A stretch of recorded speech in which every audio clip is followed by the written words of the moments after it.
Un saludo muy especial para todas las personas que a esta hora nos acompañan en esto que se llama Al Día con el Agro, un espacio de opinión y actualidad hecho especialmente para ustedes. Y el día de hoy estamos justamente en las instalaciones de Analdex, el gremio de exportadores de Colombia, porque vamos a hablarles y a contarles a todos ustedes cuál es el panorama que tenemos de exportación de productos agro, de frutas exóticas, cómo se está moviendo ahorita el mercado a nivel internacional y por supuesto queremos contarles a todos ustedes pues qué se viene para este año 2023. Por eso hoy nos acompaña el presidente Javier Díaz. ¿Cómo está? Para nosotros es un placer. Angie, muchas gracias por la invitación. Bueno, presidente, empecemos haciendo un contexto del panorama que tenemos ahorita en exportaciones agro. Se ha dicho, por ejemplo, que ha caído, incluso en el mes de enero se habló de 10 puntos por debajo. ¿Cómo está el tema? A ver, yo diría que el mundo sigue demandando alimentos y las frutas y en general los alimentos tienen una buena demanda en los mercados internacionales.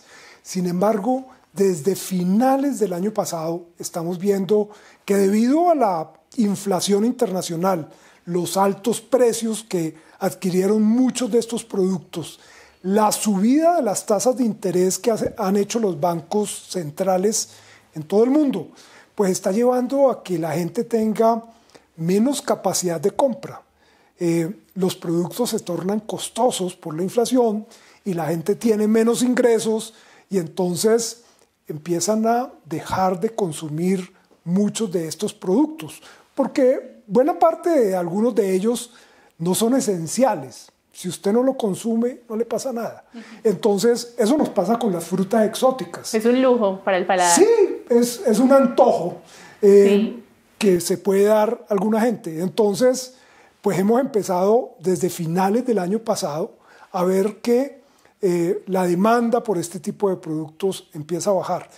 Yo diría que el 2022 fue un buen año para nuestras frutas, particularmente las frutas exóticas. Exportamos algo más de 100 millones de dólares. Una cifra importante. Pero este año ya empezamos a ver que la demanda no va con la misma dinámica.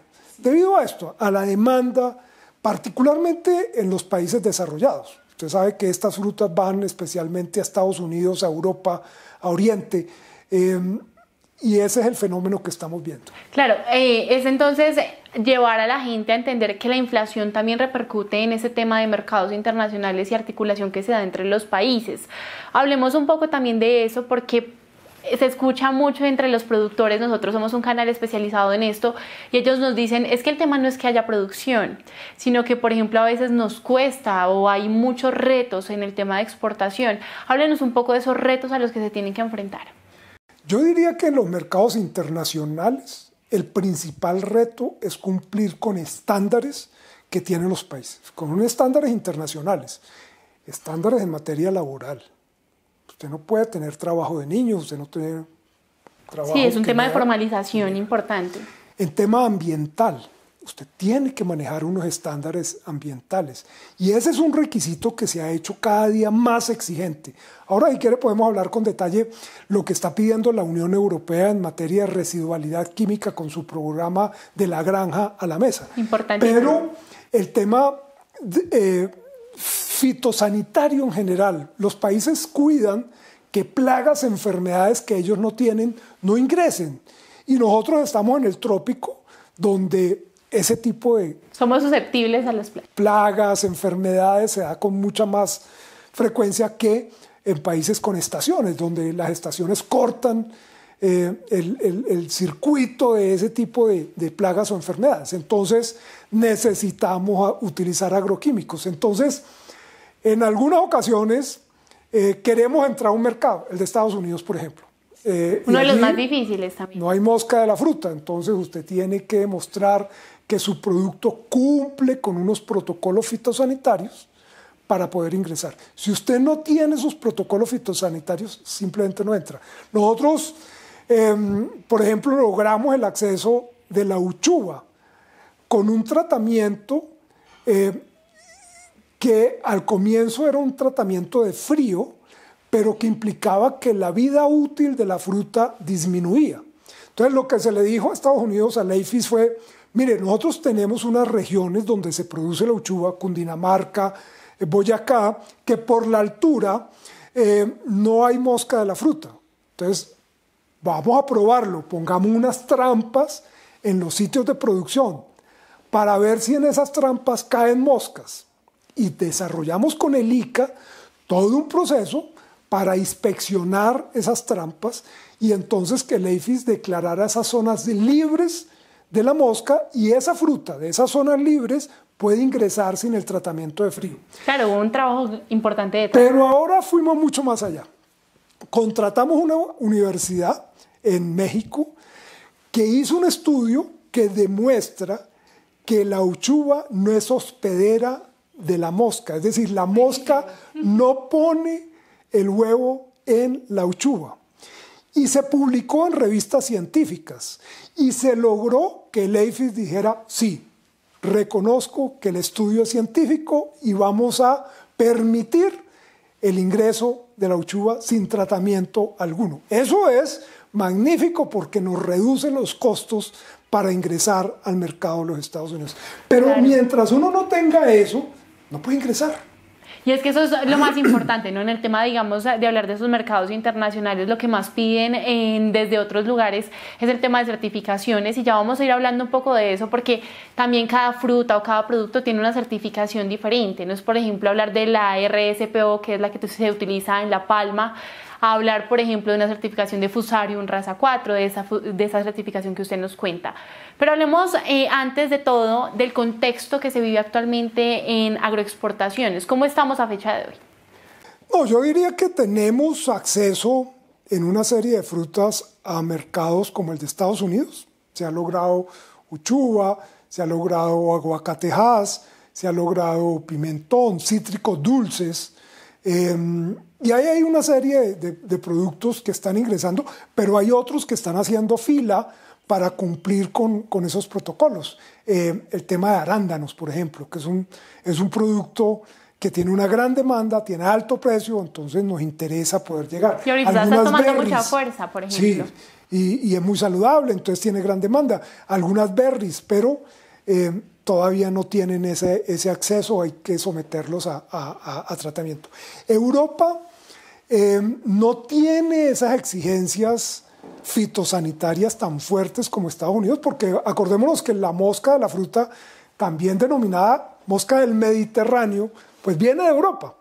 Entonces allá pues, no hay nada. Es el origen. Entre moscas y moscas se entiende. El origen, entonces ellos no tienen que controlar eso. Sí. Pero, por ejemplo, le comentaba ahora, el programa de la granja a la mesa, lo que quiere es contar con productos que no tengan residualidad química. Entonces, ponen unos límites mínimos. Usted no puede llegar con productos que sobrepasen eso.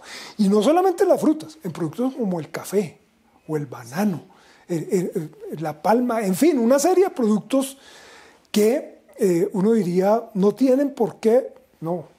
Porque el café, por ejemplo, uno dice, pero es que el café nosotros lo vendemos café verde y se somete a un problema de tostión, cualquier cosa que tenga, pues desaparece. Ahí queda, sí. No, están poniendo unas exigencias. Tema que usted tiene que demostrar que sus producciones no han afectado el medio ambiente vía deforestación.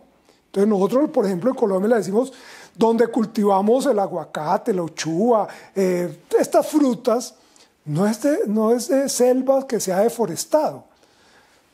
Pero como a usted no le creen, usted tiene que hacer unas tomas satelitales mostrando dónde está su producción y mostrando que alrededor no se ha destruido bosque. Eso se puede hacer, claro, y ahorita, pero por ejemplo, muy costoso. Entonces eso le iba a preguntar. nos empieza a sacar del mercado frente a otros productores. Sí, eso le iba a preguntar, ¿cómo se han ido acoplando los exportadores frente a este tema de la Unión Europea en materia de deforestación? Son varios productos, el cacao, la palma, entre otros. ¿Cómo están ahí? ¿Cómo es el tema de los costos? Estamos en ese proceso porque parte de lo que le estamos diciendo a la Unión Europea es, venga, no me pongas exigencia a partir de ya, sino construyamos, algo gradual. Construyamos de manera conjunta la reglamentación. Porque es que la deforestación, en el caso colombiano, proviene más del narcotráfico, de los cultivos ilegales. Sí. Si yo le hago las exigencias a los productos formales, legales, y les encarezco y no los dejo entrar, pues en última estoy beneficiando a lo que ellos quieren combatir, que es el narcotráfico y la coca y la deforestación en esas regiones. Entonces, venga, construyamos de manera que podamos cumplir, pero no de la noche a la mañana y no con unos costos inmensos. En el tema de residualidad, por ejemplo, todo el tema de infraestructura de laboratorios. ¿Cómo mido yo la residualidad? Si yo tengo que llevar eso a Europa para hacerle pruebas, pues me resulta muy costoso. ¿Cómo desarrollamos laboratorios aquí que nos permitan hacer esos estudios a unos costos mucho más eficientes? Bueno, plantean entonces ustedes esto, ponen eso sobre la mesa, pero ¿qué responden ellos? No, ellos están en su trabajo de que quieren preservar la inocuidad y la salud de sus habitantes, pero todavía no hemos llegado a un entendimiento. El tema sigue en discusión. Bueno, hablamos entonces de la Unión Europea, pero ahora vámonos para nuestro continente también y hablemos de América. Estados Unidos, ya usted lo nombraba. Podemos decir que también hay un tipo de sueño americano entre los exportadores, porque uno habla mucho con los productores y el sueño es llegar a Estados Unidos. ¿Por qué? No, porque son mercados de gran demanda. Usted, si ha tenido la oportunidad de visitar Estados Unidos y ir a uno de esos supermercados, uno queda maravillado con las frutas que ve, todas son del mismo color, todas son del mismo tamaño, es decir, tienen unos estándares. No hay nada magulladito, como le decimos acá en Colombia. Unas exigencias que llevan a que tengan un alto precio. Y eso también es un arma de doble filo, porque lleva a que mucha gente que visita eso dice, uy, pero mire cuánto vale una granadilla, ¿no? Sí. $4. Y eso en Colombia yo lo consigo en 500 pesos. Yo voy a exportar. Yo tengo una tía allá, entonces le voy a mandar granadillas. Y eso lo que hace es dañar el mercado, porque así cerramos el mercado del Japón. Apareció el huevo de una mosca en una pitaya. ¿Qué pasó? Pues que la comercializadora que estaba haciendo el despacho no tenía el volumen suficiente, se fue a Corabastos, compró unas pitayas y completó el pedido. No. Pero esas pitayas no cumplían con las certificaciones, buenas prácticas agrícolas y llevaba una mosca. ¿Qué pasó? Pues que nos cerraron el mercado del Japón, no para la pitaya, no para esa empresa, para Colombia y en todas las frutas. Lo que algo tan pequeño puede hacer. Y la irresponsabilidad de que yo compro allí en la esquina y completo el cargamento. O le mando a la tía los mangos y no cumplen con los requisitos fitosanitarios. Y la tía ya se encarta con esas frutas. Mija, yo no he podido vender eso, yo lo voy a ofrecer más barato. Y entonces, ¿qué ocurre? Que los importadores empiezan a decir, oiga, yo tengo oferta de fruta colombiana a muy bajo precio, ¿usted por qué me está pidiendo esos precios? Tiene que bajarse. Entonces dañan el mercado en la parte sanitaria y en la parte de precios. La exportación hay que trabajarla de manera profesional y con largo plazo, con visión de largo plazo. Usted no está ganando plata mañana, eso es con visión de largo plazo. Hay que estar en el negocio y hay que ser muy profesional para hacerlo. Entonces, a los pequeños productores, ¿cuál es la recomendación nuestra? Usted produzca y haga un convenio con una comercializadora que acopie, genere los volúmenes, genere el cumplimiento de estándares y dedíquese usted a producir y ellos a comercializar. Y creo que esa llave funciona. Bueno, pues allá usted nos está entonces dando algunos consejos también para esos pequeños y medianos productores y definitivamente que el tema de exportaciones sí tiene mucha tela para cortar, como decimos coloquialmente. Por eso a todos los televidentes que a esta hora nos acompañan les invitamos a que no se despeguen porque ya volvemos con esto que se llama Al Día con el Agro. Y regresamos con esto que se llama Al Día con el Agro, hoy hablando de las agroexportaciones y de cómo está Colombia frente a esto en el año 2023. Pues, presidente, ya hablábamos de los ejemplos de los pequeños, los medianos productores, hablábamos de la tía, de la sobrina, mejor dicho, ponía usted varios ejemplos, pero hablemos ahora de ese mercado de Estados Unidos, o por ejemplo de productos como el mango, porque ha sido tan difícil que este producto entre. Le comparto una cifra que veíamos muy interesante, y es que ahorita Estados Unidos consume más o menos 300.000 toneladas de mango al año. Hablan de países como México, Brasil, Perú, que son los que pues exportan esa fruta y estamos muy cerca y no hemos podido entrar. Sí, aquí se ha intentado en varias oportunidades y desde tiempo atrás tener unas exportaciones de mango y no hemos logrado generar los volúmenes suficientes. Tuvimos unas plantaciones muy grandes en el Tolima que no dieron la productividad, incluso se estableció una planta de empaque, de tratamiento fitosanitario, y no fue posible cargar esa planta porque los árboles se daban muy bonitos, pero no daban la productividad, la fruta necesaria.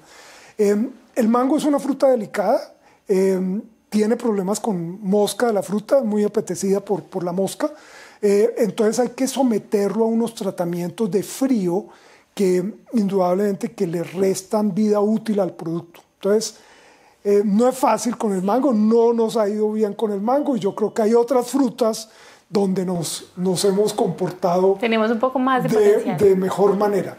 Y no solamente en frutas, también en hierbas aromáticas. Este es un sector que también está surgiendo de manera reciente, con unas producciones ya interesantes y con unas exportaciones interesantes en albahaca, en menta, hierbabuena. Entonces ahí también hay unas perspectivas mejores que lo que nos ha ido en mango. Bueno, ¿cómo es el manejo, por ejemplo, de las hierbas aromáticas? Yo me acuerdo hace poco estuvimos en un municipio que se llama Chipaque, y allá son unos de los que se concentran como los mayores productores de aromáticas. Incluso hicieron como un congreso nacional hace muy poco, y es interesante empezar a explorar este nuevo mercado. ¿Cómo es exportar? ¿Qué países les gusta las hierbas aromáticas que se producen en Colombia? Pues a ver, en la medida en que los consumidores están buscando productos naturales, entonces este tipo de productos tiene grandes posibilidades porque la demanda cada día sube. Son producciones en áreas pequeñas, son mercados que están en crecimiento. Nosotros tenemos aquí en Analdex un comité de exportadores de hierbas aromáticas y estamos trabajando el tema de admisibilidad al mercado de los Estados Unidos. Tener unos protocolos fitosanitarios para cada una de esas frutas, para cada una de esas hierbas, y el cumplimiento de residualidades químicas. Eso es muy importante porque, claro, nuevamente, nosotros estamos en el trópico, enfermedades, plagas, hay que utilizar agroquímicos, pero uno tiene que respetar los periodos de carencia. Es decir, yo fumigo hoy y no puedo cosechar en tantos días. Si uno hace eso, si hace buenas prácticas agrícolas, no debería tener problema. Entonces, todo es el tema de buenas prácticas, de crear una cultura de buenas prácticas agrícolas. Si uno puede tener certificaciones, mejor. Pero creo que el mercado de los Estados Unidos pues, es el mercado que los productores de frutas, de hierbas, anhelan, porque es un mercado de precios más buenos, justos, como dicen algunos, de volumen. Sí. Entonces, allí. A Europa nosotros llegamos con una canasta de frutas. Esa es como la ventaja de los colombianos frente a otros países, porque llegamos con frutas exóticas y súper exóticas en una canasta. Son mercados que no son muy grandes. ¿Y cómo es esto de la canasta que usted nos describe? Pues es un paquete de frutas, entonces lleva uchuva, lleva gulupa, granadilla, tamarillo, que es el tomate de árbol, sí. Pitaya. Entonces cada uno me antojé. Poquito, pero se forma una canasta. Y para el comprador en Europa, pues es mucho más benéfico entenderse con un vendedor que le llega con su canasta, claro, que tener 5, 6, 10 proveedores de cada una de estas frutas que, repito, son volúmenes muy pequeños. Pero miren que el problema con estas frutas es que como aquí las conocemos, bueno, sí, algunas, porque yo me he encontrado gente que no conoce la gulupa. Por ejemplo, o el maracuyá morado, ¿no? Ellos lo llaman así. La uchuva, cuando empezó a venderse en Europa, era para decoración. Entonces, bien, un trago y le ponen una uchuvita. Pero hubo que desarrollar un trabajo con el mercado institucional, con los chefs de los hoteles. Venga, aprende a hacer salsas, a hacer platos, para que aprendan cómo se consume. Y ese sabor es delicioso, ¿no? El de la uchuva. O sea, en platos y preparaciones es muy rico. Pero hay que aprender a comerla. Si usted aprende a comer en fresco la fruta, después puede ir en procesos de valor agregado. Entonces ya tiene la mermelada o ya tiene otra, ¿sí? Vayan subiendo en el valor agregado. ya tenemos uchuva deshidratada. ¿Qué pasaba? Vamos a competir con el arándano poniéndole, en vez de arándano, poniéndole a las nueces uchuva deshidratada, pero la uchuva era muy ácida. Entonces no gustaba. No gustaba tanto. No, porque era muy ácida. Entonces le echaron azúcar, pero ya no servía porque ya no era natural. Y la gente quiere productos que no contengan azúcar. Claro. Un genio encontró que pasando esa uchuva deshidratada por jugo de piña, la uchuva deshidratada adquiría el dulzor de la piña, pero no el sabor de la piña. Mira, wow, qué interesante. Y entonces, voy a llegar a hacer el experimento en mi casa. Deshidrataban la uchuva, vendían el jugo a Inglaterra y la uchuva deshidratada, endulzada con jugo de piña para hacer los snacks. Wow. Tanto éxito tuvo esta empresa Diez Zipaquirá que Nestlé terminó comprándolo. Mire, excelente. Ahí está. Entonces esas exportaciones también van de la mano de la creatividad y eso es algo muy importante. Quiero hacerle una pregunta porque ahorita el 27 y 28 de marzo inicia como el primer diálogo, hay mucha expectativa entre Estados Unidos y Colombia.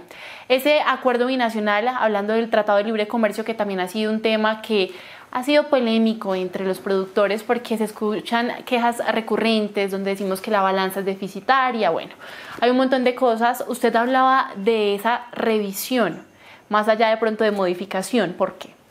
No, porque yo creo que el mismo tratado en sus cláusulas tiene previsto mecanismos de revisión del acuerdo, cómo ha evolucionado, qué problemas se han presentado, qué mejoras se pueden hacer.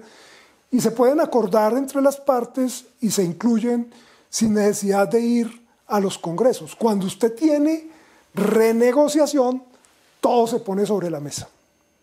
Y lo que resulte allí tiene que ir a aprobación a los congresos.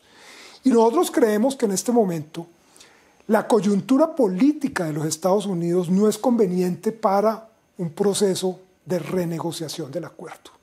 Si nosotros llevamos eso al Congreso de los Estados Unidos, salimos perdiendo. Nos van a cortar muchas de las cosas que hoy tenemos y no nos van a dar lo que pretendemos mejorar. Entonces consideramos que es mejor revisar el acuerdo. ¿Por qué no hemos aprovechado de mejor manera el acuerdo? Yo creo que en buena parte culpa nuestra, porque nosotros teníamos una agenda interna que no la desarrollamos. O sea, no se llevó a cabo en el tema, por ejemplo, agrícola, se tenía el programa Agroingreso Seguro para apoyar a los campesinos pequeños con infraestructura. Y el programa fracasó porque se politizó, se llevó a otras cosas, fueron otros los que usufructaron eso. Los recursos se invirtieron en otro lado. Al campesino no le llegó y el programa se acabó. Entonces, pero nunca hicimos las inversiones en riego y en infraestructura y en vías terciarias. Entonces, creo que ha sido más problema nuestro de no adecuar nuestro aparato productivo para ser competitivo. Yo digo que el acuerdo es como una bicicleta. Usted puede comprarse la mejor bicicleta del mundo, pero si usted no entrena, no va a competir. Y por ejemplo, teniendo eso en cuenta que usted nos dice, hay una nueva oportunidad, por decirlo así, ahora se está estableciendo diálogos, se ponen unas mesas también de revisión. En el tema agrícola, ya usted nos lo decía, no lo aprovechamos. Bueno, ¿qué hay que hacer esta vez para así poderlo aprovechar bien? ¿Cuál es esa hoja de ruta que ustedes dirían, hombre, hay que hacerla para que definitivamente sí pueda tener efectos positivos para nosotros? Pues yo creo que particularmente en el tema agrícola, en el acuerdo con los Estados Unidos, tema que se tiene que trabajar es cómo agilizar estos procesos de admisibilidad, cómo poder definir con las autoridades sanitarias de los Estados Unidos protocolos que no se tomen tanto tiempo. Mire, aguacate duró 10 años tratando de buscar la admisibilidad. Finalmente se logró, pero uno no puede durar con cada producto 10 años. No, claro. Porque allí es un producto y cuando tengamos este pasamos al otro y pasamos al otro. No, que podamos tener varios procesos en simultánea. Entonces, mejorar esa parte de los protocolos fitosanitarios, de los procesos de admisibilidad, creo que es la gran ambición en un acuerdo como el de Estados Unidos. En otros temas hay acumulación de origen, hay otra serie de cosas, pero en agrícola yo creo que es eso. Y por ejemplo en el tema del café, ¿qué pasa? Ahí cómo es el manejo también, porque decíamos que por ejemplo no se aprovechó el 100% del potencial cafetero. del país? No, yo creo que en café, pues la gran mayoría de nuestras exportaciones son café verde. Lo que tenemos es que ver también cómo impulsamos todo el tema de cafés especiales, cafés de origen, entendiendo que eso es un mercado muy pequeño a nivel internacional. Café verde y suave, los lavados arábigos, que es la especialidad de Colombia, pues sigue siendo nuestro fuerte. Y la tarea es ver cómo logramos darle mayor valor agregado a esos cafés. Finalmente, una pregunta corta, y es expectativas en cifras también que tienen ustedes para este 2023, ¿qué se espera para las agroexportaciones? No, a pesar de la caída en la demanda a nivel internacional, lo que nosotros esperamos es sostenernos, crecer en la exportación diferente a los productos mineroenergéticos, porque creo que estamos partiendo de una base pequeña. Y a pesar de que en algunos de ellos tenemos menores precios, creo que cada día estamos integrando más productos a la canasta y llegando a un mayor número de países. Entonces, yo soy optimista de que vamos a superar la meta que tenemos en exportaciones no mineroenergéticas y tenemos que buscar el objetivo de superar los $100.000 millones en exportaciones totales del país. Estamos llegando a los 60.000 y la meta es pasar a los 100.000. Bueno, pues ahí está entonces esta expectativa. Definitivamente que siempre digo esta frase, y es que hay mucha tela por cortar. Nos queda tomarnos otro tintico, presidente, y hablar más de lo que está pasando en el país. Pues definitivamente muchísimas gracias por acompañarnos en este espacio, y a todos nuestros televidentes, muchísimas gracias también por estar aquí pendientes de